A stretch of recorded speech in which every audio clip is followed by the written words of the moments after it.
How good is your favorite NFL team? What's going on, football fans? It's Mitch here, back with another week of NFL Power Rankings on the BLV, where I give you the bottom line from number 32 to number 1, ranking every single NFL team after 9 weeks of the 2024 NFL season. This is uncut. This is unedited. This is unfiltered. I give you the truth and nothing but the truth. This video is simply based on how I feel inside about your favorite team. How good do I actually think they are? What's their chances of making the playoffs? What's their chances of winning the Super Bowl? And how do I rank teams based on who I would favor in a game if they played head-to-head? These are not standings. These are power rankings. With that being said, Gronk, spike the like button. Subscribe to the channel if you haven't already. It's time to see if these teams have shown me enough this NFL season. Let's get to it. Let's begin with the worst team in the NFL at number 32. I'm sorry, it's still the Carolina Panthers. You think that one game, one win against the New Orleans Saints, and yes, they won another game against the Raiders. I get it. We'll talk about the Raiders in a second. Don't you worry. The Carolina Panthers are still the worst team in the league. If we're being objective, if we're sitting back and we're asking ourselves, who's the worst team in the league? Who's the underdog in every single matchup across the NFL? If you're looking at strengths and weaknesses, which team has the least amount of strengths? The Carolina Panthers. What can you really rely on from week to week? I mean, the New Orleans Saints lost a game that literally no team in the NFL history of the game has ever lost. That was the type of game that the Carolina Panthers won on Sunday. They won a game that has literally never been won before. They were totally outplayed, totally outgained, and yes, the Saints lost because of a lot of penalties as well. And Carolina, they got that win. Fantastic. But going into any game moving forward, are you going to pick the Panthers? No.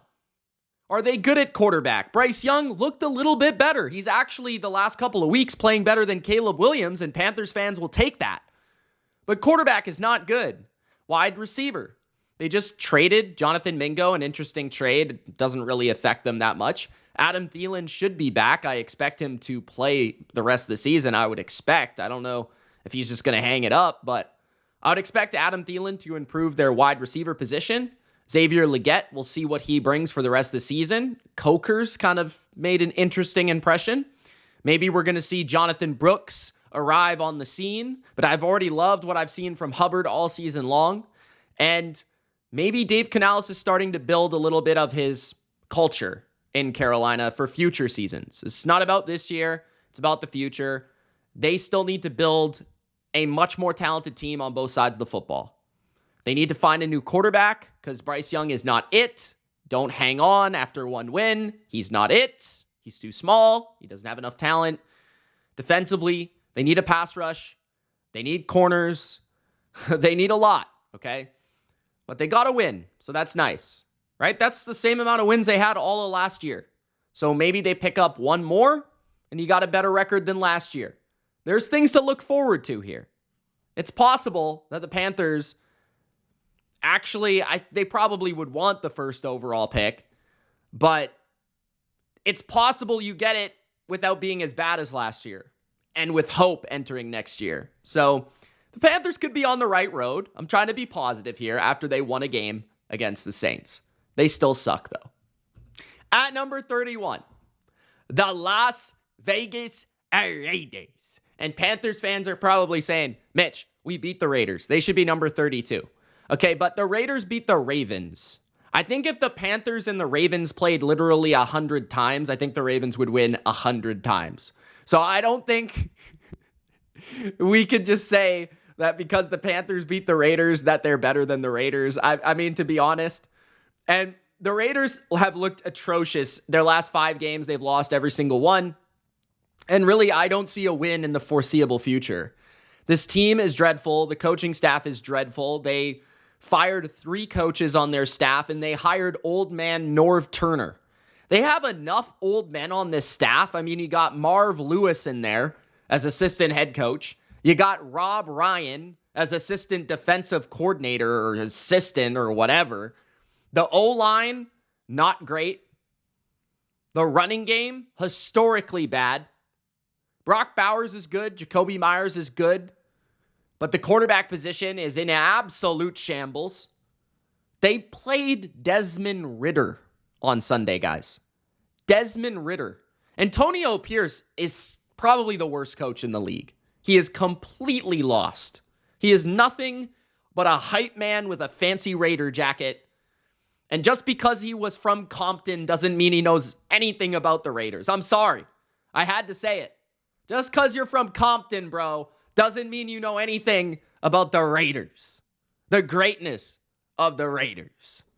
Okay? You might have fluked the Super Bowl against the 07 Pats, but you don't know anything about the greatness of the Raiders. And on the defensive side of the football, they have just been holding on for dear life.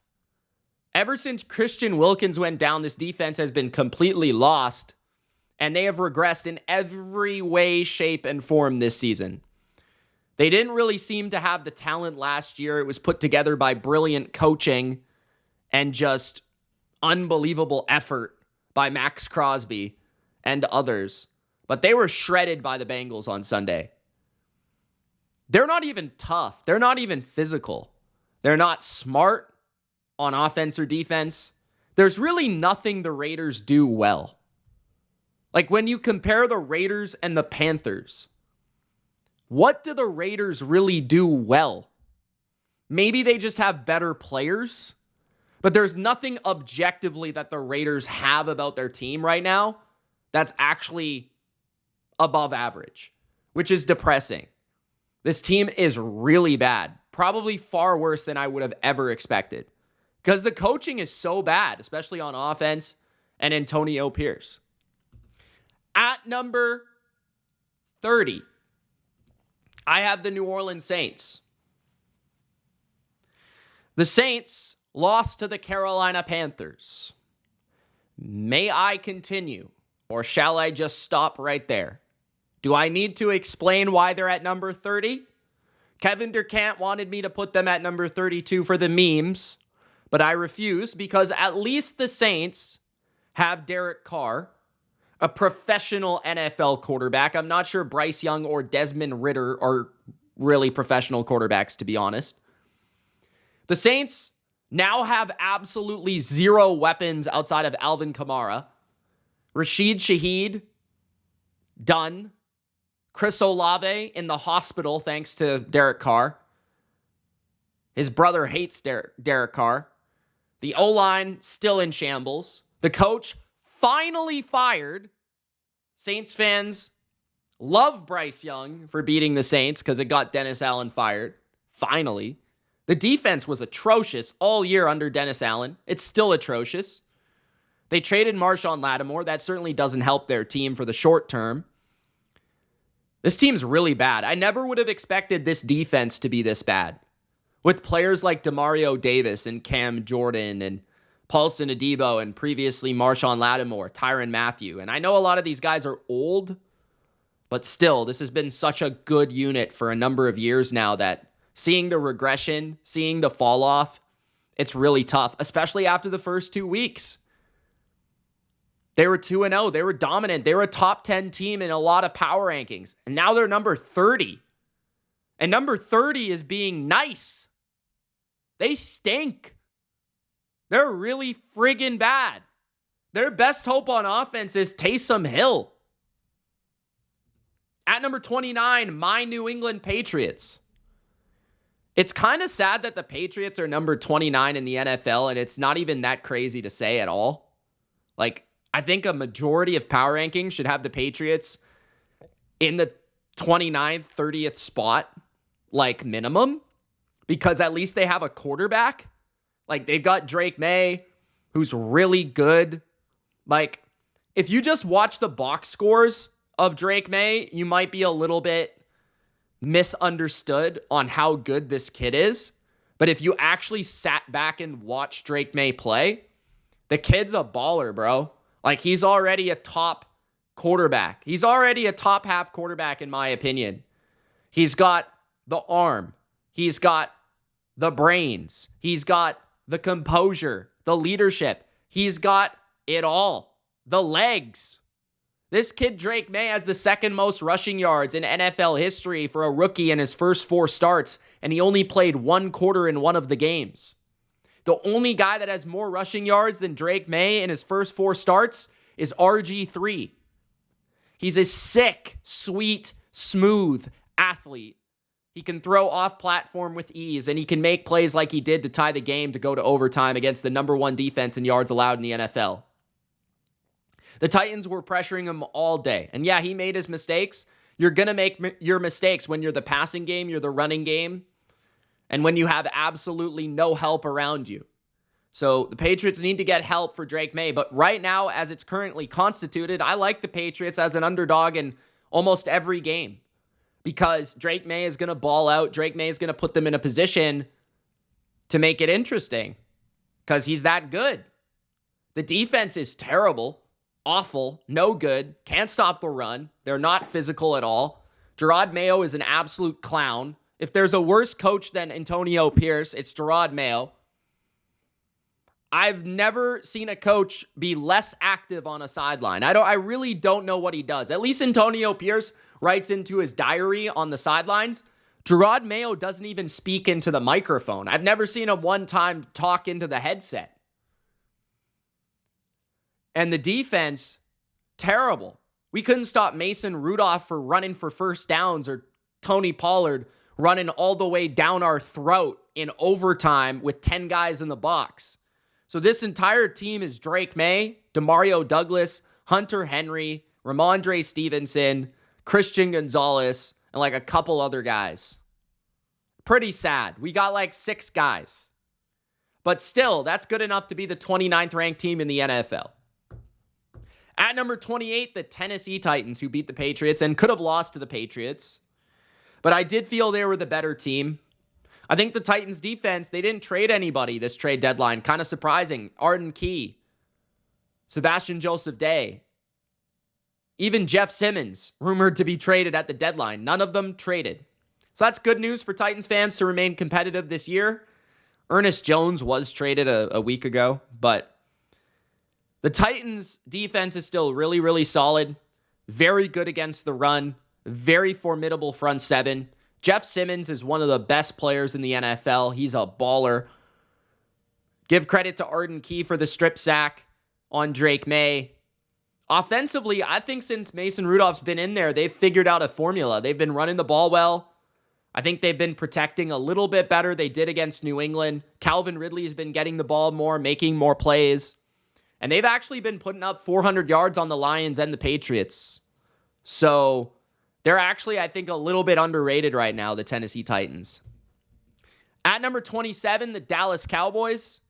They're at number 27 because Dak Prescott's injured and he's out for the foreseeable future. I don't even know if he'll be back for the rest of the season. And their team before this was pretty much Dak Prescott and CeeDee Lamb. So now that Dak Prescott is out for the year, it's just CeeDee Lamb. It's Cooper Rush and CeeDee Lamb. And Cooper Rush is not a very good quarterback. The O-line is terrible. The D-line can't stop the run. Their pass rush is out. Corner Deron Bland hurt. This team is poorly constructed. They can't run the ball. They can't stop the run. It's atrocious, man. So, yeah, at number 27, I got the Cowboys. I think they legitimately stink. I think that they would be like top 20 with Dak and with Parsons and Lawrence, but they're definitely top 20 with those guys. But it feels like they're a very thin team. And if they lose one of their 3 or 4 best players, they drop off significantly. So At number 27, this is not the year for the Cowboys as expected. At number 26, yeah, I have the New York Giants above the Dallas Cowboys on my power rankings. It's a little puzzling to probably most people, but you switch from Dak Prescott to Cooper Rush. I do think if the Giants played the Cowboys, I would probably pick the Giants to win a majority of those games. The Giants actually have looked pretty solid when you compare them to their recent competition. I thought they played the Steelers competitively. I specifically thought their offense looked pretty good in that game. They ran the ball for 7 yards a carry with Tyrone Tracy, and Daniel Jones was, not bad until the end of the game. I thought they were in the game in a primetime spot. That's a good Steelers team that's going to make the playoffs probably, right? And then this past week, they were about a field goal shy of the Washington Commanders. They, of course, went for 2 twice, and they weren't able to get either one. So, yeah, they were trailing a majority of the game, but it was close at the end. And I just look at those 2 results, and I look at the way that the Cowboys have been trending, and I feel like the Giants are playing better football. They're not a winning team. They're nowhere close. They're not going to be any good this year. But I do like their pass rush. I do like their front 7 overall. I do think their offensive line is well coordinated and schemed despite the talent. I love Tyrone Tracy, Malik Neighbors, Darius Slayton, Wan'Dale Robinson. They've got playmakers. And Daniel Jones, as bad as he is, he's probably better than a couple of the guys that we've already discussed. So at number 26, the G-Men. Not a sexy team, a rather boring team this year, but they're not one of the absolute worst teams in the league. At number 25, Jacksonville. Jacksonville is kind of like the sexier version of the Giants. They're not that interesting, but Trevor Lawrence is a bit more interesting than Daniel Jones. Both personalities are just absolutely boring. They've got some playmakers like Brian Thomas that intrigue people. Still Evan Ingram there. I think Lawrence, the difference in him and a lot of the quarterbacks we've already talked about, outside of maybe Drake May, is pretty substantial. Like, Lawrence can still make a lot of plays and make a lot of games competitive and close with his explosive right arm, throwing the ball down the field, getting his team back in it against the Eagles. I thought he had a pretty good stretch in that game. He did throw a kind of stupid interception at the end, but they've got a nice little backfield duo with Tank Bigsby and Travis Etienne. The offensive line has been getting better as of late, I would say. The defense is still absolutely putrid and arguably the worst pass defense in the entire NFL. But that's probably why they're at number 25, because I think offensively, they're probably like an average to a slightly above average offense. It's just that their defense is absolutely horrific. So, yeah, an interesting game against the Eagles. I'll put them at number 25. At number 24, the Indianapolis Colts with Joe Flacco instead of Anthony Richardson. Flacco did have a pretty tough game against the Vikings and Brian Flores on Monday Night Football. Sunday Night Football. I don't know why it felt like it was Monday Night Football, but it was Sunday Night Football. And it was a pretty boring game. The Colts were actually up early in the game thanks to some Sam Darnold mistakes. I do think the Colts defense right now is trending in an upward direction. Their defensive line is playing well. I think they're getting better against the run like they did against the Vikings. DeForest Buckner really helps their pass rush a ton. And offensively, I do think Flacco helps their drop back pass game with Pierce and Downs and Pittman at wide receiver. Jonathan Taylor still looks fantastic. The O-line's been dealing with injuries, which certainly didn't help them against the Vikings. But honestly, I feel like if they put Anthony Richardson in that game, the game is even worse. The game could have been a blowout just because of how many quick 3-and-outs happen with Anthony Richardson, how many stupid boneheaded plays, how many inaccuracies happen. Yeah, Flacco can't really move, but I think he gives them their best chance for this season and the rest of the season. At number 23, I've got the Jets, who I'm kind of not sure where to rank. I feel like on paper and when you watch them against the Texans, they're certainly a lot better than 23, but their consistency is very hard to count on. Their consistency is just not there right now in run defense, in run offense, in Aaron Rodgers' accuracy and decision-making. He's making far more mistakes than you would ever expect. Their coaching is arguably in the bottom group in the NFL alongside the Raiders and the Patriots. They're one of the worst coach teams in the league, which I think they're constantly out-schemed, out-coordinated, out-play called, everything all the way around. And they pretty much play the same game every single week. Rodgers goes out there and he basically makes a check at the line, whether they're going to run or throw. It's a quick passing game. He tries to get it out quick against the blitz. He gets it to Breece Hall. He gets it to Garrett Wilson. He throws a fade to Garrett Wilson or Devontae Adams on third down. It's the same offense every time. And then defensively, they play a very vanilla style. Everyone knows they can run the ball on them now. Their pass rush isn't as potent as previously. And Sauce Gardner doesn't feel like he's been the same player this year. So the Jets, they do have the ability. They do have still magic in Aaron Rodgers. They still have two awesome receivers. They still have a great running back. They still got capability on defense, especially pass defense, to show off and get after CJ Stroud on Thursday night. It's going to be about them moving forward here against the team like the Cardinals. It's a big matchup for them. They've got to win this game if they want a chance at the playoffs. It'll be an interesting test because the Cardinals are very good at running the ball, and the Cardinals defense has been trending upward. So they've had 10 days. Let's see if they can pull it off. At number 22, the Cleveland Browns. The Browns are a better team with Jameis Winston than Deshaun Watson, but that didn't really show against the Chargers because Jameis of old showed up in terms of turnovers. But honestly, he does make more throws. He does make more plays than Deshaun Watson. They've been running the ball pretty poorly since Nick Chubb has come back, and really all season they have not lived up to their expectation in their run game. I think that's been thanks to the offensive line and offensive line injuries and inconsistency up front. Chargers are a good run defense. I give them credit for that. Cedric Tillman has been really good as of late. That's been nice to see, and that's been a nice development. Elijah Moore has been spammed targets, been a little inconsistent. David Njoku is still a monster. Their defense is really good. I mean, they only allowed 13 first downs. Somehow they allowed a couple explosive plays that got away from them, and that lost them the game along with Jameis's turnovers. But if they get competent quarterback play on a weekly basis, this is a team that's dangerous against anybody. They beat the Ravens a couple weeks ago.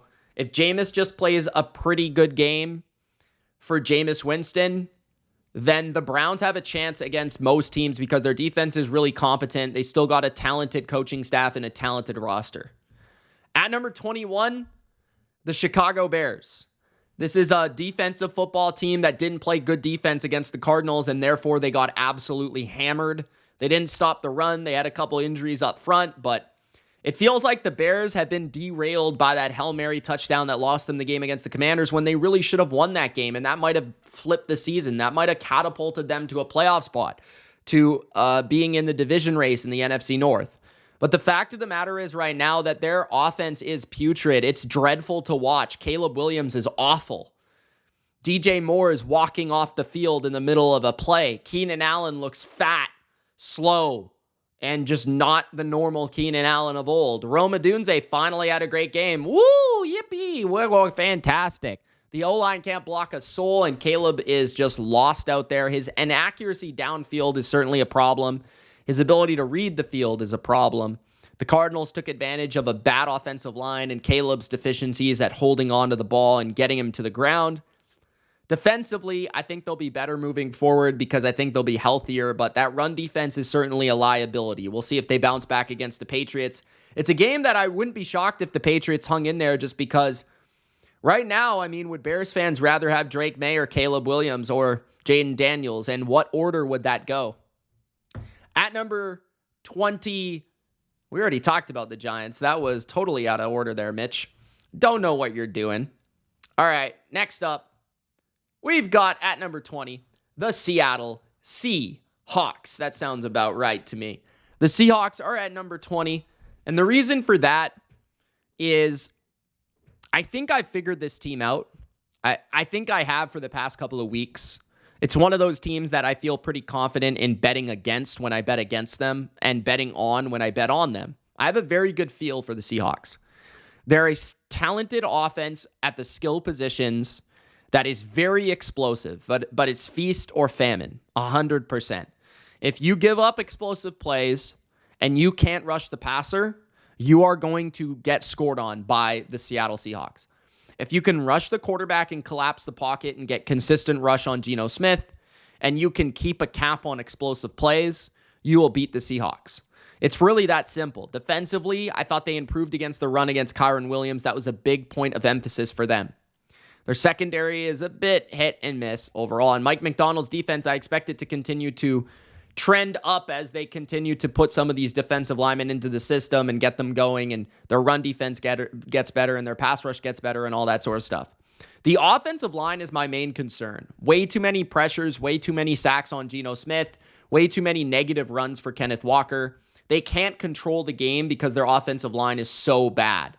So that's why I have them at number 20, an explosive football team that's kind of fun to watch, but just not a very good one because on both lines of scrimmage, they're pretty underwhelming. At number 19, I have the Tampa Bay Buccaneers, who are built similarly to the Seahawks. I think they're better at the line of scrimmage than Seattle. They're more reliable in that front, which allows me to put them a spot ahead. Also, Baker is just playing better than Geno, period. And Liam Cohen is one of the best offensive coordinators in football right now. Despite not having Chris Godwin and Mike Evans, he's still doing his thing with guys like Cade Otton, Rashad White, Bucky Irving, and Sterling Shepard. So shout out to Baker Mayfield, shout out to Liam Cohen and how they're carrying this team. They nearly beat the Chiefs. The Chiefs are a team that often play in a lot of close games, so it's understandable that the game was close. But their defense in Tampa, I just can't rely on them. I don't trust them. I think they're terrible. They can't defend the pass. Their run defense is the worst it's ever been under Todd Bowles. Their corner position outside of McCollum is awful. The Bucs had a great chance to win that game. They could have really just went for two and potentially won the game against Mahomes and the Chiefs. That would have been an upset, and that might have ranked them, a little bit higher on this list just from pure emotion and pure recency bias. But I'm trying not to be recent in my analysis here entirely, and I'm trying to just give you the flat out answer. And the Bucs I don't think they're a playoff team because I just think their defense is not good enough, and their offense without Chris Godwin and Mike Evans right now is just not talented enough to get it done. At number 18, I actually have the Miami Dolphins, which might be a surprise to a lot of people because Miami is not a good football team on paper in terms of their standing. They are not, I think they have 2 wins maybe. They're not a good team objectively from a standing standpoint. But when you watch them play a game against Buffalo and you see them go back and forth on the scoreboard and you see them do better against the run and you know that their defense has been pretty solid all year, when you get Tua back, it completely changes this team. It makes them a much more dynamic, much more explosive, and now they're a very balanced team. They ran the ball well against Buffalo. They screened it well. They had a nice little flavor of short passing and deep passing once the short passing kind of exposed the Bills open for deep passes. Tua definitely is great at handling the bells and whistles and fakes and jabs of the Dolphins offense. The defense of Miami was disappointing against Josh Allen and the Bills, but I'll give them a pass because they always struggle in this matchup. I think the Miami Dolphins are, closer to a mid-football team. Just because their record is not as good as people would think doesn't mean they're like a bottom 10 team. At number 17, the Denver Broncos, who I'm not so sure Miami wouldn't beat. But Denver does have a very good defense. They just didn't show up against the Ravens. The Ravens ran all over them. The Ravens bullied them. The Ravens brought them back down to earth as 9-point underdogs were the Broncos. Bo Nix is brutal. He's booty. He's not any good. Denver fans will continue to say he's the rookie of the month. He's really good. He threw all these touchdowns. Yeah. I don't believe you, brother. The offensive line is pretty solid. Javonte and the run game has been pretty solid in their wins. Cortland Sutton did some things, but to me, the Broncos, they just don't have the offense. They don't have the firepower. They don't have the consistency offensively. Their defense is good, but not great. They feel like a team that started off the season well because of coaching. They were prepared. They caught the league off by, a little bit off guard. I think they'll probably choke a playoff spot away, but I think they'll be right in the mix all the way down to the end because their defense gives them a shot. Sean Payton's a good game manager and all those things. At number 16, the Los Angeles Rams with Matthew Stafford, Puka Nacua, who won't get ejected hopefully next game, and Cooper Kupp. They are one of the best offenses, most explosive, most balanced offenses in the league. Stafford clutched it up against Seattle as he always does on an overtime drive that led them to the victory. It was a puzzling decision by Mike McDonald to go for it, but the Rams took advantage. And I thought that was just the state of the game. The Rams weren't necessarily the better team, the more explosive team. I felt like the Rams were just the more opportune team, the more opportunistic team. They took advantage of interceptions in the red zone. They returned one for a touchdown. They took advantage of the 4th down stop, and they went down and they scored a touchdown. So for me, the Rams are just smart, savvy, well-prepared, and opportunistic. They've got a very good quarterback, an excellent receiving core, a great running back. The Rams are really feisty. At number 15, the Arizona Cardinals, who did shatter the Rams earlier this year. That might be the slight difference, but also that the Cardinals have just beaten more impressive teams for the most part this season. The Cardinals just hammered the Bears pretty convincingly, who did beat the Rams. I know that they didn't have Puka Nacua and Cooper Kupp, but that, just throwing that out there. Kyler Murray also has a crazy upside. He's not as consistently good as Stafford, but he has a crazy upside in certain games. He didn't even have to do anything against the Bears. He just handed it off to DeMarcado running for 50-yard touchdowns. James Conner bludgeoning the Bears to death. The offensive line, pulling left, pulling right, smacking people. And the defense is a lot of fun, a lot of great athletes. I love the Baron Browning pickup. I think he's a great fit for this defense with Jonathan Gannon. If they could play a little bit better coverage consistently, I think the Cardinals could be a legitimate playoff threat, whether as the division winner or even as a wild card spot at number 15. At number 14, the Los Angeles Chargers, a team that is bolting up. Chargers. Herbert's playing his best ball of the season at a perfect time. He's really getting it going. He's throwing the ball a lot more, and he's paying it off for Greg Roman. It's not the most elaborate scheme, but Herbert's doing a great job of being accurate with his ball placement, at making smart decisions, going through his reads, and hitting the right guy. And he doesn't have a superstar receiver. Ladd McConkey had a couple really nice showings, but he doesn't have a superstar receiver, so no threat really on the outside that teams have to worry about, but that also means that Herbert doesn't have anyone he has to force the football to, which leads to efficiency. The run game, I thought, wasn't great against the Browns. The Browns are a really good run defense, but their defense really stepped up and helped the Charger offense that was kind of overwhelmed by the Browns' talent. The Chargers only had 13 first downs, but Herbert was able to make like 3 or 4 huge plays in this game, huge throws in this game. Quentin Johnston with a busted coverage to win this game. So the Chargers look like a locked and loaded playoff team because they've got the quarterback, the infrastructure, the culture. They're a mature team. They don't turn it over. They don't beat themselves, and they got a good defense. So at number 14, the Chargers.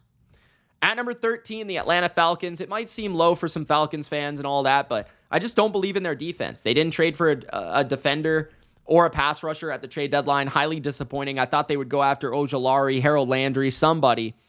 The O-line is good. Kirk Cousins is playing phenomenal football. He's slinging it everywhere, and he's playing, powerful and accurate football. The way that he's seeing the field, the way that he's getting to the player he needs to get on each and every play is extremely impressive. His brain is working overtime right now as the quarterback of the Falcons. Darnell Mooney is having a great season. Justin Jefferson's having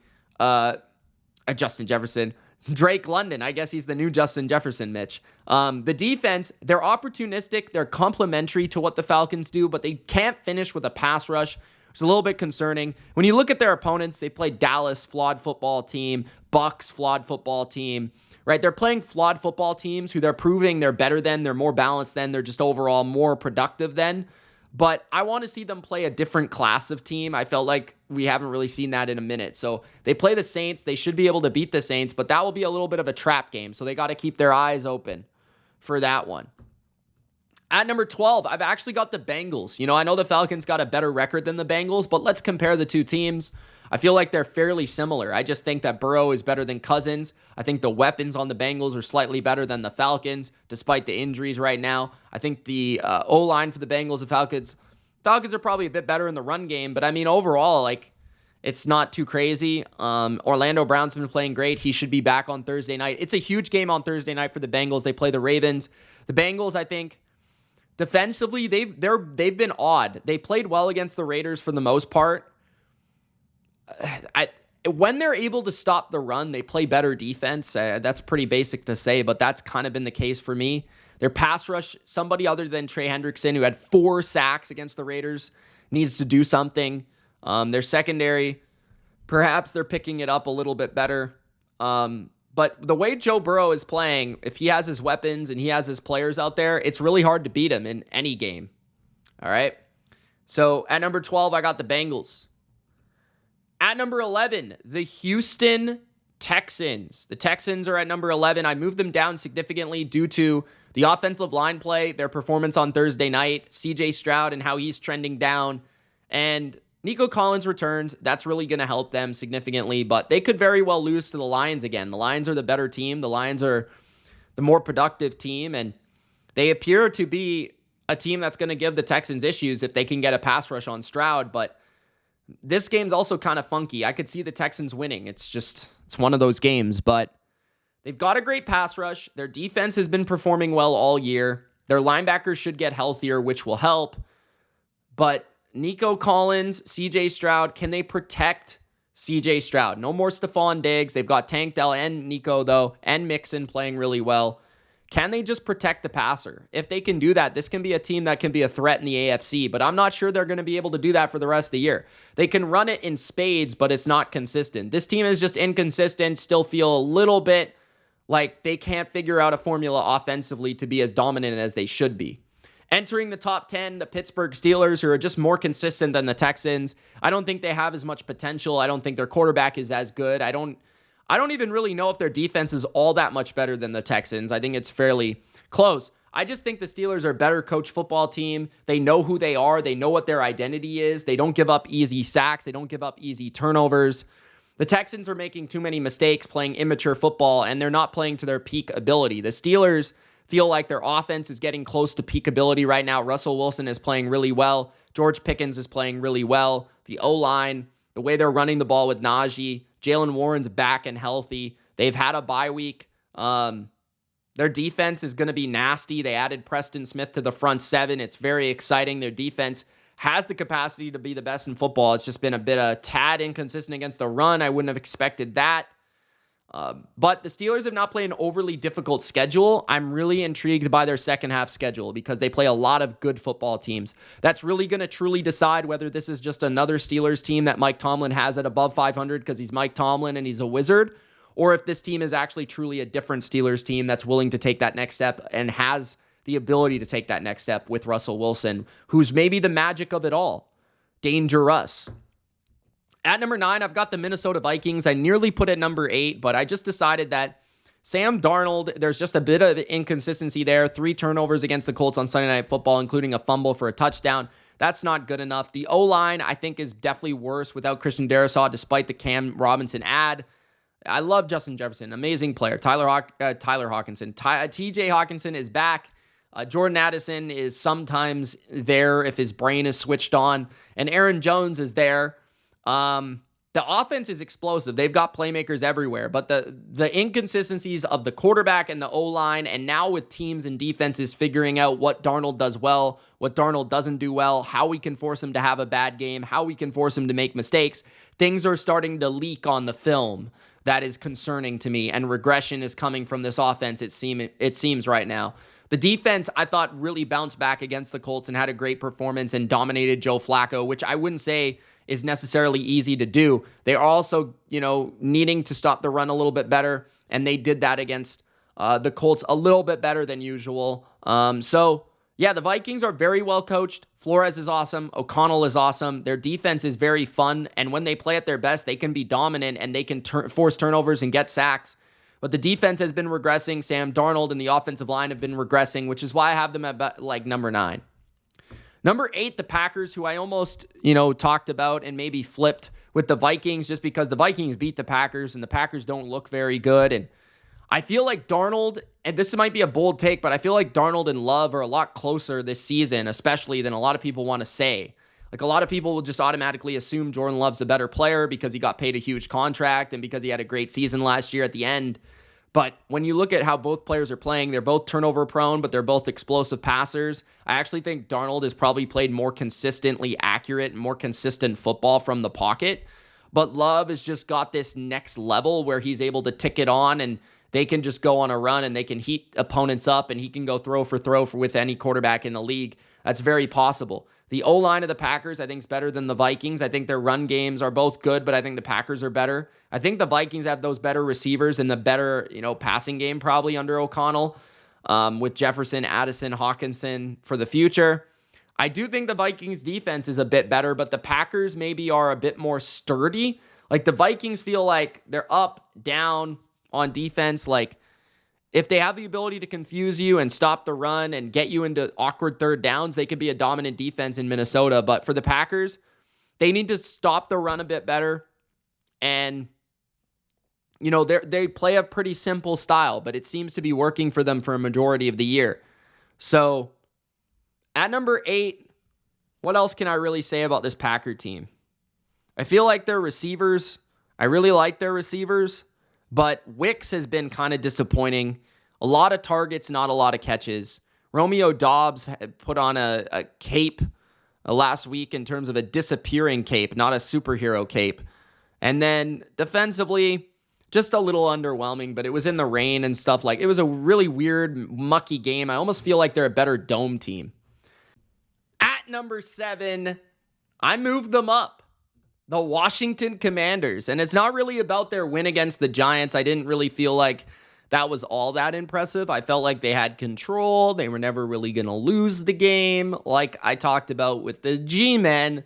The G-Men made it a little close at the end and maybe a little antsy, but it's more about the Marshawn Lattimore trade, which I broke down in my trade deadline reaction.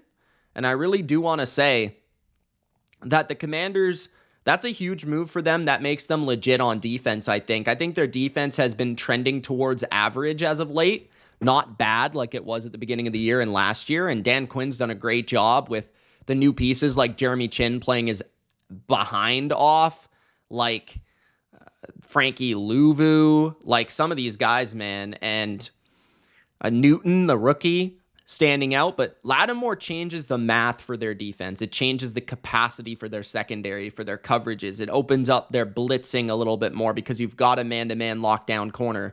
So it changes their team. And when you really think about it, the guys that I talked about before, the Packers, are the Packers really better than the Commanders? Think about it for a second. Maybe you like LaFleur over Quinn.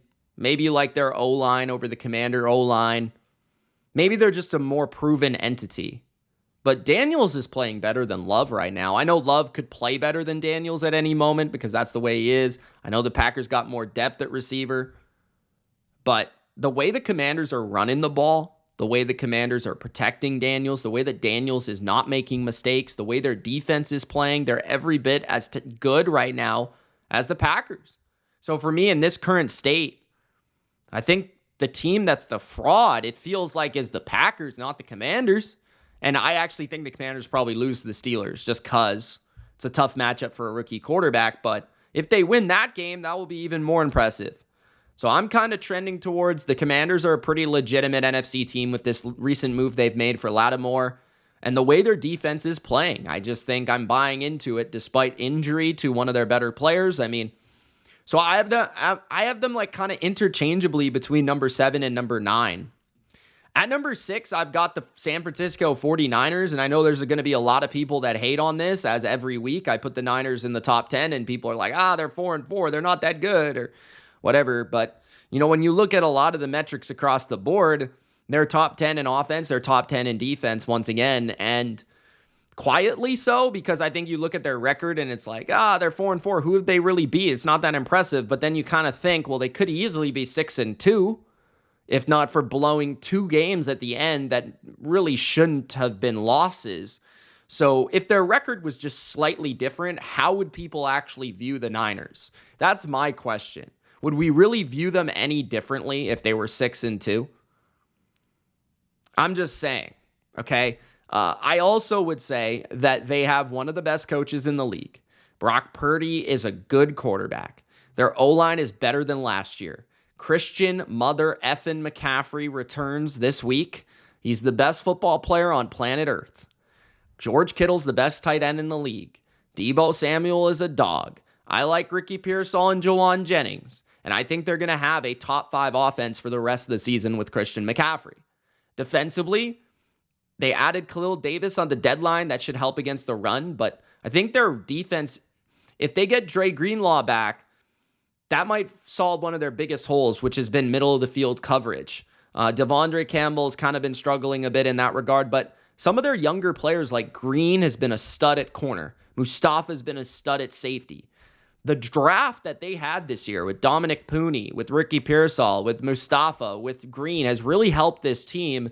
Ward and Lenore, this team could really end up, they might not be on paper as good as last year, but they actually might be just as big of an NFC contender by the end of the season if things go the way that they could go. Because I think their defense could be trending upward, and I think their offense could be trending upward. Maybe not quite as good as last year without Brandon Ayuk, but I still think darn good. And if their defense is playing better than last year, because remember, their defense was not playing well at all in the playoffs and near the end of the year.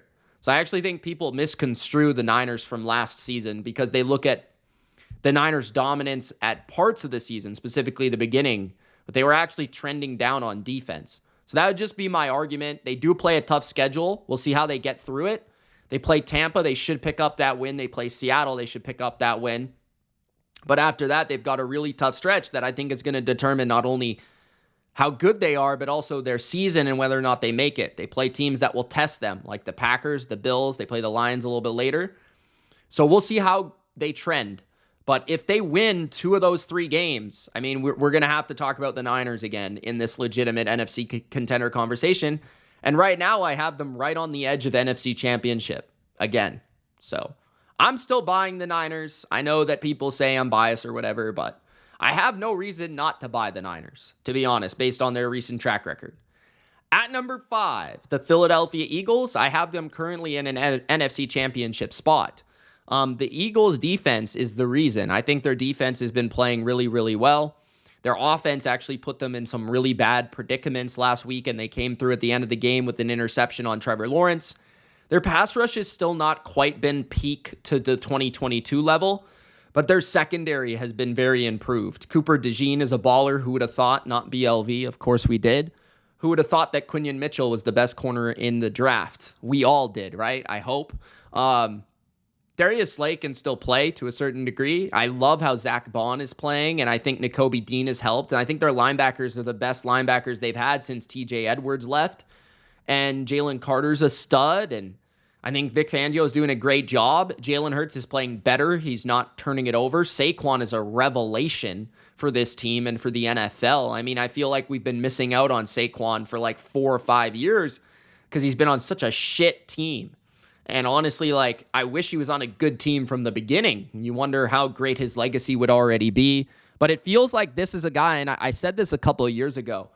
I think Saquon is trending to be a Frank Gore type of career where he has a lot of longevity. I could really see that happening, and I could see him putting up some crazy statistics in his older years because I feel like that's the type of player that he is. A.J. Brown is an absolute maniac. He's unstoppable, but he is hurt again. Devontae Smith is a dog. That catch was unbelievable. Dallas Goedert's been injured. He's also really good when he's in there. And the O-line has had some injuries, but Jordan Mailata should come back, and they've done a good job managing it. They're one of the best power football teams in the league. They're really getting better on defense. I hate Nick Sirianni. If they had a better head coach, I think I'd buy this team to go to the Super Bowl, to be honest. But they don't have a better head coach. He's a jabroni. At number 4, the Baltimore Ravens, who probably right now, for my money, have the best offense in the NFL. And I think it's because they have such a potent rushing attack. Their play calling has been superb. Their offensive line has been good.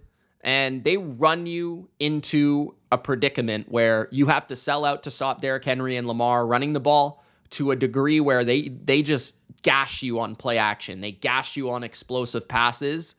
And it's really hard to stop. Zay Flowers is a legitimate number 1 receiver. Deontay Johnson's going to give them a number 2. Bateman is going to slot in more as the number 3 that he is.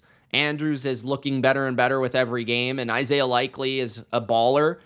And man, Justice Hill's a good player. They've got an awesome offense. I love their offense. Absolutely. Now let's see how Deontay Johnson fits in. Lamar's playing the best ball of his career, like in terms of consistency week to week. And defensively, I think they kind of suck against the pass. They don't really have a great pass rush. They don't really have a great secondary right now. They're leaving guys open for gashing gains, and that could be costly in the playoffs. I think they might blow a playoff game because of their defense, but I'm pretty convinced this offense is freaking legit, especially considering the competition in the AFC. Like, the Ravens have the best offense in the AFC by quite a wide margin. The Bills are pretty darn good too. So, but I think the Ravens, like, they kind of have matchup advantages, and then I guess they hope the Bengals don't make the playoffs because that would be like the 3rd best offense in the AFC. Like the AFC really doesn't have good offenses. Like the Chiefs, like the Steelers, the Texans right now are struggling offensively. The Broncos don't have a good offense. The Chargers don't have a good offense. So when you think about who could be in the playoffs in the AFC, the Ravens could really have an edge just because they have such an explosive offense. At number 3, the Buffalo Bills, who I just like their balance as a team more than the Ravens. Like, I do think the Ravens matching up with the Bills match up well with the Bills, but I think the Bills match up better with the Chiefs. I also think the Bills are just a more balanced team. Like, I think they have less holes. Like, their defense is a lot better. Their secondary and pass defense is really good. Their pass defense is pretty darn solid. Their run defense at times can be exposed, and we'll see if they improve that over the course of the season. Maybe Matt Milano coming back will solidify that. But Josh Allen, is, for my money, the best quarterback in the game right now. Lamar is right there with him. But Josh just has that animal-like instinct in the playoffs that I don't think Lamar's ever proven quite yet. Offensively, they can run the ball well. They've got a plethora of weapons at every position, kind of like the Ravens, but I think they've got more passing options. I do personally feel like I think Shakir is one of the most underrated NFL players. Amari Cooper with his route running on the outside, Coleman with his jump ball ability, Kincaid with his middle of the field ability, James Cook as a receiver as well. So the Bills, I think they're a better defense than the Ravens, which is why I have them just a bit ahead. That's pretty much the difference, I think, for me. At number 2, I have the Kansas City Chiefs. We've got a switch at the top. I know that they won and they're undefeated, but they didn't look too good against the Bucs. I thought that their offense against a bad defense showed well, but I thought they sputtered in points of the game, especially like Mahomes sputtered, and the offensive line, I think, struggled more than you would have expected against the Bucs pass rush. I thought the Bucs did a really good job at just game planning for Mahomes and keeping him in the pocket and getting after him. The secondary in Tampa is awful. We've talked about that. So the Chiefs had a nice day with DeAndre Hopkins, who looked really like a great part of this offense. Kelsey had a pretty productive day. They need to figure out Worthy because he's becoming a problem. They almost have to put Mecole Hardman out there more often if that's going to be the case with Worthy, where he's just going to be very inconsistent. But Kareem Hunt still running hard. They'll get Pacheco back, I think, which will help them, I think, just to add an explosive run and an outside run to the bag a little bit. But I'd like to see a 1-2 combination between those two. Defensively, I still think they're very, very good. I just thought they had their worst game against Tampa, though. I thought Tampa out-schemed them, which is very rare for Steve Spagnuolo. And I thought that guys like Sterling Shepard and Cade Otton were taking them to task. Like, they were outmanning them. They were outplaying them. So that was a little odd. And I thought the Bucs actually ran the ball better than I would have thought. So, yeah, the Chiefs' defense just didn't perform as well as you would have expected, but their offense really did perform pretty well. So, at number 2, I've got the Chiefs. At number 1, I just think the most dominant team, despite losing a game to the Bucs, but that was a better Bucs team, and that was very early in the year.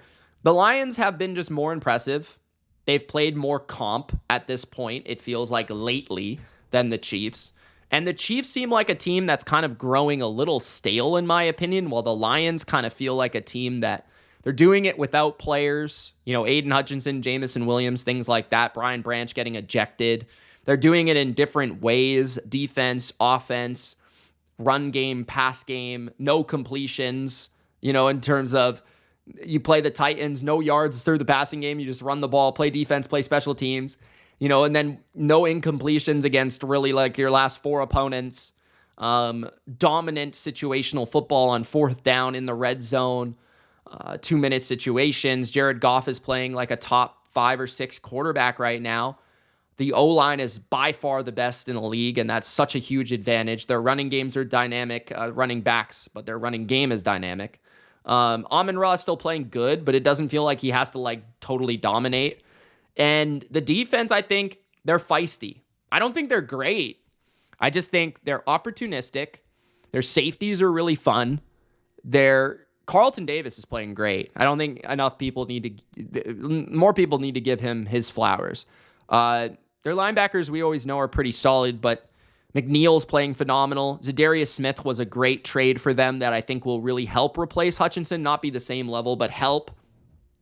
And yeah, their coaching is great. I just feel like right now they're playing better than Kansas City. I think if they played right now, the Lions should be favored in that game. I just feel like, I like the Lions the way they're playing. I don't feel like they would get out coached either. So at number 1, I've got the Lions. I think they're the best team in the league right now. That could definitely change. I think it will change. I think the Chiefs will regain this spot at some point. I could see the Bills even popping up if they beat the Chiefs into number 1 spot. I could see the Ravens getting number 1 spot, right? I could see, a couple of these teams moving up the list, like the Eagles and the Niners. But we'll see. That's my power rankings. Thanks, guys, for watching. Gronk, spike the like button. We'll see you in the next one. Peace.